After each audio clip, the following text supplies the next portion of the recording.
So where we were really going through and have the leadership to really going through and talking about, some of the resources that are available and really emphasizing the focus on mental health. There's really something interesting about what you say about that because well-being is, if we thought of a pyramid, well-being sits at that base of that pyramid. And if you're either going through lots of change or you just care about engagement during the time of work that we're in with hybrid workers and so many things changing, you care about well-being because that ties to engagement, and you care about engagement because that ties to organizational performance.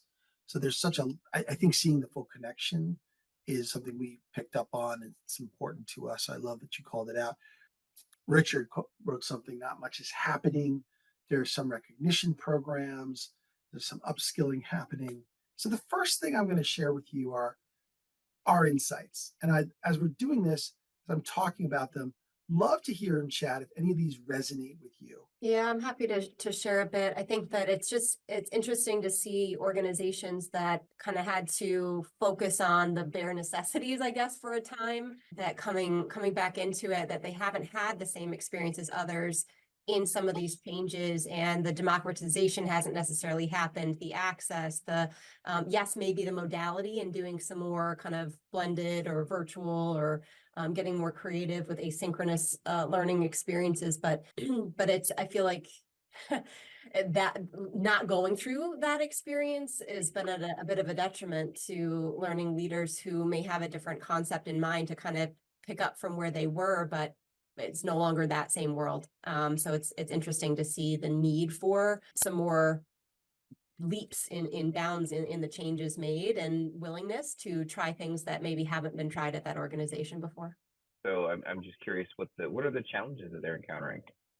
I think if we're talking about from a Goodyear perspective, the biggest single challenge is the shift from an organization that was all in office, all by face, to an organization that doesn't work that way anymore in a very short period of time, less than half a decade. Are you pairing this with live? So this is asynchronous, is what I'm getting. Like you have a lot of are you pairing it with synchronous experiences? Yes.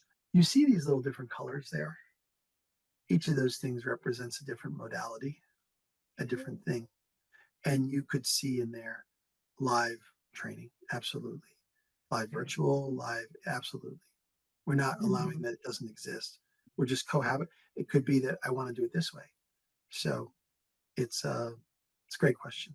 But yes, it's in here. Julian, one of the insights or ahas I had as you're talking about this is, you've got a model that's highly personalized where, learners are identifying what they need, leaders are identifying what they need, and kind of guiding themselves through this journey.